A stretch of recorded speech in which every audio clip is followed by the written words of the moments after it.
ஒரு வருஷம் 29ஆம் தேதி ஜூன் மாதம் பையன் கரண்ட் ஷாக்கில் இறந்துட்டாங்க.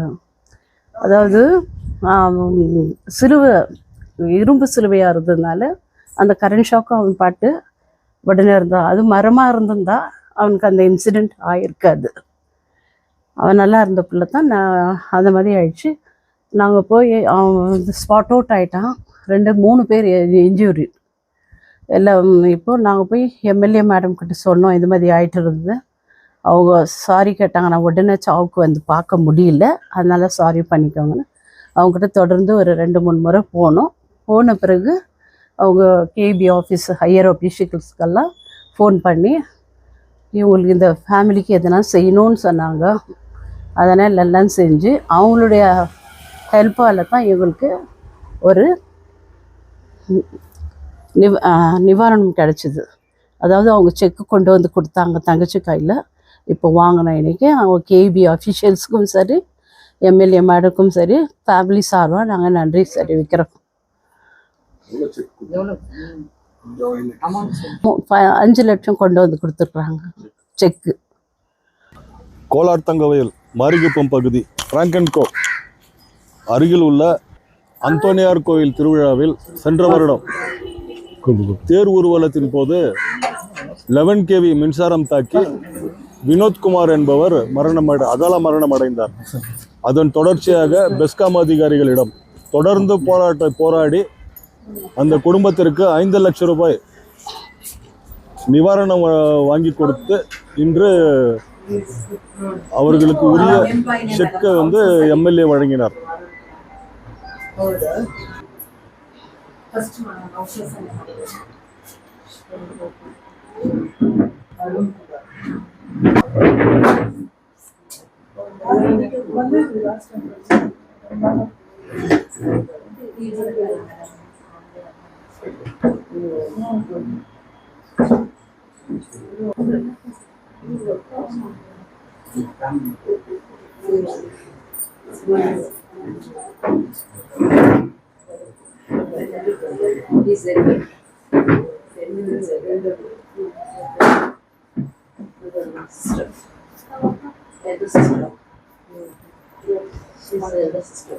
It's the last one in the family.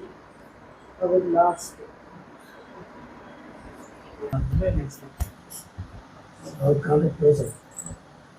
ಬನ್ನಿ ಎಲ್ಲ ಮುಂದೆ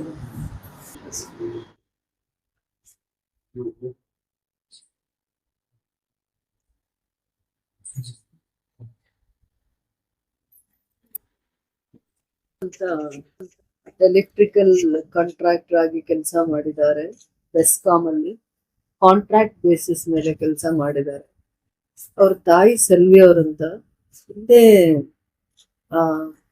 ಒಂದು ಚಾರಿಯಟ್ ಚಾಂಪಿಯನ್ ರೀಫ್ ಅಲ್ಲಿ ಮಾರಿಕುಪ್ಪಂ ಅಲ್ಲಿ ಒಂದು ಚಾರಿಯಟ್ ಪ್ರೊಸೆಷನ್ ಅಲ್ಲಿ ಬರುವಾಗ ಚಾರಿಯಟ್ ಐರನ್ ಅದು ಒಂದು ಫ್ಲಾಗ್ ಇರುತ್ತೆ, ಅದು ಹೈ ಟೆನ್ಷನ್ ವೈರ್ ಗೆ ಟಚ್ ಆಗಿ ಆ ಚಾರಿಯಟ್ ಶಾಕ್ ಸರ್ಕ್ಯೂಟ್ ಆಗುತ್ತೆ.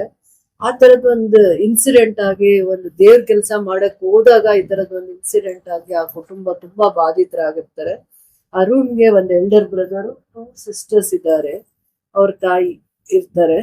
ಅವರು ಕಾಂಟ್ರಾಕ್ಟ್ ಮೇಲೆ ಕೆಲಸ ಮಾಡ್ತಾ ಇರ್ತಾರೆ. ಸ್ವಲ್ಪ ದಿನದಿಂದ ಬಿಟ್ಟಿರ್ತಾರೆ ಆ ಕೆಲಸ. ಅವ್ರ ತಂದೆ ಕೂಡ is an X employee, BESCOM X employee, retired official ಆಗಿರ್ತಾರೆ. ನಮ್ಗೆ ಆ ಸಂದರ್ಭಕ್ಕೆ ಏನು ಕಾಂಪನ್ಸೇಷನ್ ಕೊಡೋದಕ್ಕಾಗ್ಲಿಲ್ಲ. ಆ ತಾಯಿ ಮಗನ್ ಕಳ್ಕೊಂಡಿರೋಂತ ತುಂಬಾ ನೋವಲ್ಲಿ ಇರ್ತಾರೆ. ನಮ್ಗೆ ಧೈರ್ಯ ಹೇಳಿಕ್ಕೂ ಆಗಲ್ಲ. ಒಂಥರ ಟ್ರಾಜಿಡಿ ಅನ್ಸುತ್ತೆ. ಒಂದ್ ಮಗ ದೇವ್ರ ಕೆಲಸ ಮಾಡಕ್ ಹೋದಾಗ ಆ ತರದೊಂದು ಇನ್ಸಿಡೆಂಟ್ ಆದ್ರೆ ಯಾರಿಗೂ ತಾಯಿಗೆ ತಡ್ಕೊಳಕ್ ಆಗಲ್ಲ. ಬಟ್ ಆತರ ಯಾಕೆ ಆಯ್ತು ಅಂತಂದ್ರೆ ಅದೊಂದು ಚಾರಿಯಟ್ ಐರನ್ ರಾಡ್ಸ್ ಇಂದ ಮಾಡಿದ್ದಾರೆ. ಅದು ವುಡನ್ ರಾಡ್ಸ್ ಇಂದ ಆಗಿದ್ರೆ ಈ ತರದ್ ಒಂದು ಇನ್ಸಿಡೆಂಟ್ ಆಗ್ತಾನೆ ಇರ್ಲಿಲ್ಲ. ಆಮೇಲೆ ಆ ಚಾರಿಯಟ್ ಹೈಟು ಇತ್ತು. ಹೈಟ್ ಜೊತೆಯಲ್ಲಿ ಒಂದ್ ಅದ್ರದ್ದು ಫ್ಲಾಗ್ ಹಾಕಿರ್ತಾರಲ್ಲ ಕೂಡ ಅದು ಐರನ್ ರಾಡ್ ಇತ್ತು. ಅದು ಟಚ್ ಆದಾಗ ಹೈ ಟೆನ್ಷನ್ ವೈರ್ಗೆ ಶಾರ್ಟ್ ಸರ್ಕ್ಯೂಟ್ ಆಗೋದು. ಕಂಪ್ಲೀಟ್ ಚಾರಿಯಟ್ ಅಲ್ಲಿ ಯಾರಿದ್ರು ಅವ್ರಿಗೆಲ್ಲ ಇವ್ರಿಗೆ ಈ ತರದ್ ಒಂದು ಇನ್ಸಿಡೆಂಟ್ ಆಗಿದೆ. ಆ ನೋವನ್ನ ಮರೀಲಿ ಅಂತ ನಾವ್ ಹೇಳಕ್ ಆಗಲ್ಲ ಒಂದ್ ತಾಯಿಗೆ. ಆ ಒಂದ್ ಪೇನ್ ನ ತಗೊಳ್ಳೋ ಅಂತ ಶಕ್ತಿ ದೇವ್ರು ಕೊಡ್ಬೇಕು. ಅವ್ರಿಗೆ ಆ ನೋವು ತುಂಬಾ ಹಿಂಸಿಸಿರುತ್ತೆ. ನೋವು ಕೊಟ್ಟಿರತ್ತೆ. ಅವ್ರ ಕಣ್ ಮುಂದೆ ಬೆಳೆದಿರೋ ಅಂತ ಮಗು ಈ ತರದ್ ಒಂದು ಇನ್ಸಿಡೆಂಟ್ ಆದಾಗ ಯಾವ ತಾಯಿನೂ ಅದನ್ನ ತಡ್ಕೊಳಕ್ ಆಗಲ್ಲ. ಇದು ಇದು ಅವ್ರಿಗೆ ತೃಪ್ತಿ ಕೊಡುತ್ತೆ ಅಂತ ಕೊಟ್ಟಿಲ್ಲ, ನಾವು ಒಂದ್ ಗೌರವಕ್ಕೆ ಈ ತರದ್ ಒಂದು ಇನ್ಸಿಡೆಂಟ್ ನಾವು ನೋಡ್ಬಾರ್ದಾಗಿತ್ತು, ಆಗ್ಬಿಟ್ಟಿದೆ. ಆ ತರದ್ ಆಗ್ಬಾರ್ದಾಗಿತ್ತು, ಯಾರಿಗೂ ಆಗ್ಬಾರ್ದು. ಆದ್ರೆ ಆ ತರದ್ ಒಂದು ಆಗಿದೆ, ಆಕ್ಸಿಡೆಂಟ್ಲಿ ಆಗಿದೆ. ಅದು ಅನ್ಎಕ್ಸ್ಪೆಕ್ಟೆಡ್ ಇನ್ಸಿಡೆಂಟ್. ಅದು ನಾವ್ ಈ ತಾಯಿ ಎಷ್ಟು ರೆಸ್ಪೆಕ್ಟ್ಫುಲ್ ಆಗಿ ನಡ್ಕೊಂಡ್ರು ಅಂತ. ಇವ್ರ ಆಂಟಿ ಬಂದಿದ್ರು, ನಾನು ಅವ್ರಿಗೆ ನೋಡೇ ಹ್ಯಾವ್ ಟು, ನನ್ಗೆ ಅವ್ರನ್ನ ಅಷ್ಟು ನನಗೆ ಗೌರವ ಬಂತು. ಅವ್ರು ಮಾತಾಡಿದ ರೀತಿ, ಅವರು ನಡ್ಕೊಂಡಿದ್ ರೀತಿ ನಾನು ಎಲ್ಲೂ ನೋಡ್ಲಿಲ್ಲ, ಅಷ್ಟು ನಂಗೆ ಹಂಬಲ್ ಆಗಿ ಕಾಣಿಸಿದ್ರು. ಅದರಿಂದ ನಾನು ಇವತ್ತು ಅವ್ರಿಗೆ ಹೇಳಿದೆ, ಮೇಡಮ್ಗೆ ಹೇಳಿದೆ, ಕವಿತಾ ಮೇಡಮ್ಗೆ, ಏನಾದ್ರೂ ಮಾಡಿ ಆ ತಾಯಿನ ನಾವು ಗೌರವ ಕೊಡ್ಬೇಕು. ಈ ತರದೊಂದು ಇನ್ಸಿಡೆಂಟ್ ಆಗಿದೆ, ತುಂಬಾ ನಂಗೆ ರೆಸ್ಪೆಕ್ಟ್ಫುಲ್ ಆಗಿ ನಡ್ಕೊಂಡ್ರು ಇವರು ಅಂತ ಅಂದ್ಬಿಟ್ಟು ಹೇಳಿದ್ಮೇಲೆ ಅವರು ಸರ್ಕಾರದ ಹಂತದಲ್ಲಿ ಮತ್ತೆ ಇಲಾಖೆಯಲ್ಲಿ ಇದನ್ನ ಸ್ಪೆಷಲ್ ಇಂಟ್ರೆಸ್ಟ್ ತಗೊಂಡು ಆಫೀಸರ್ಸ್ ಏನಾದ್ರೂ ಒಂದು ನಾವು ಈ ತಾಯಿಗೆ ಕಾಂಪನ್ಸೇಷನ್ ಕೊಡ್ಸೋಣ ಅಂತ ಅಂದ್ಬಿಟ್ಟು ಒಂದು ಪ್ರಯತ್ನದಲ್ಲಿ ನಾವು ಸಕ್ಸಸ್ ಆಗಿದ್ದೀವಿ. ಅದು ಆಕ್ಸಿಡೆಂಟ್ ಅಂತಾನೆ ತಗೊಂಡಿರೋದು, ಎಲೆಕ್ಟ್ರಿಕಲ್ ಆಕ್ಸಿಡೆಂಟ್ ಅಂತಾನೆ ತಗೊಂಡಿದ್ದೀವಿ. ಅದು ಸರ್ಕಾರದ ಹಂತದಲ್ಲಿ ಕೆಲವೊಂದು ಪ್ರೊಸೀಜರ್ಸ್ ಇರುತ್ತೆ, ಅವರೆಲ್ಲ ಮಾಡಿದ್ದಾರೆ, ಇನಿಷಿಯೇಟಿವ್ಸ್ ತಗೊಂಡಿದ್ದಾರೆ. It is a great loss to this family. ಆದ್ರೂ ಆ ತಾಯಿ ಅದು ಹೇಗೆ ಇದನ್ನ ತಡ್ಕೊಂಡು ಇದರಿಂದ ಹೊರಗಡೆ ಬರೋ ಅಂತ ಮಾಡಿದ್ರು. ಬಟ್ ಎಲ್ಲ ಫ್ಯಾಮಿಲಿ ಬೇರೆ ಎಲ್ಲ ಮಕ್ಕಳು ಇವ್ರನ್ನ ಕಾಪಾಡ್ಕೊಂಡಿದ್ದಾರೆ ಅಷ್ಟೇ. ಇನ್ನೇನ್ ದಿ ಬೆಸ್ಟ್ ಮಾಡಕ್ಕಾಗತ್ತೆ ಈ ಕುಟುಂಬಕ್ಕೆ ಮಾಡ್ಬೇಕು ಅನ್ನೋದಷ್ಟೇ ನನ್ ಕನ್ಸನ್ ಇದೆ. ತುಂಬಾ ಒಳ್ಳೆ ಫ್ಯಾಮಿಲಿ ಇದು. It is a great loss to this family ಅಷ್ಟು ಹೇಳ್ತೀನಿ. ಆಮೇಲೆ ಆ ಫ್ಯಾಮಿಲಿ ಕೂಡ ಬೆಸ್ಕಾಂ ಡಿಪಾರ್ಟ್ಮೆಂಟ್ಗೆ ಅವ್ರ ತಂದೆ ಆಗ್ಲಿ ಮುತ್ತು ಸರ್ವಿಸ್ ಮಾಡಿದ್ದಾರೆ. ಮುತ್ತು ಅನ್ನೋರು ಅವ್ರ ತಂದೆ 2018 ಅಲ್ಲಿ ರಿಟೈರ್ಡ್ ಆಗಿದ್ದಾರೆ. ಮತ್ತೆ ಅವ್ರ ಮಗನು ಕೂಡ ಕಾಂಟ್ರಾಕ್ಟ್ ಮೇಲೆ ಅಲ್ಲಿ ಕೆಲಸ ಮಾಡಿದ್ದಾರೆ, ಗ್ಯಾಂಗ್ ವರ್ಕ್ ತರ ಮಾಡ್ಕೊಂಡು ಬಂದಿದ್ದಾರೆ. ಸೊ ಈ ತರದ್ ಒಂದು ಇನ್ಸಿಡೆಂಟ್ ಆಗಿರೋದು ತುಂಬಾ ಪೇನ್ಫುಲ್ ಆಯ್ತು ನನ್ಗೆ. ಆ ದಿನ ನನಗೆ ಕೇಳೋದಕ್ಕೂ, ಆ ವಿಸಿಟ್ ಹೋದಾಗೂ ತುಂಬಾ ನೋವಾಯ್ತು. ಸ್ಟಿಲ್ ಒಂದ್ ತಾಯಿ ಏನೆಲ್ಲ ನೋವು ತಡ್ಕೊಳ್ತಾಳೆ ತನ್ನ ಲೈಫ್ ಅಲ್ಲಿ ಅನ್ನೋದಕ್ಕೆ ರೋಲ್ ಮಾಡಲ್ ಅಷ್ಟೆ. ತನ್ನ ಲೈಫ್ ಅಲ್ಲಿ ಎಲ್ಲಾ ಸ್ಯಾಕ್ರಿಫೈಸ್ ಮಾಡ್ಕೊಂಡು ಮಕ್ಕಳಿಗೆ ಇಷ್ಟೆಲ್ಲ ಮಾಡಿ ಈ ತರದೆಲ್ಲ ತಡ್ಕೊಂಡು ಇಷ್ಟು ಇಡೀ ಫ್ಯಾಮಿಲಿನ ಈ ರೀತಿ ನೋಡ್ಕೊಂಡು ಬಂದಿದ್ದಾರೆ. ಇನ್ನೇನಾದ್ರು ಸಪೋರ್ಟಿವ್ ಆಗಿ ಏನ್ ಮಾಡಿ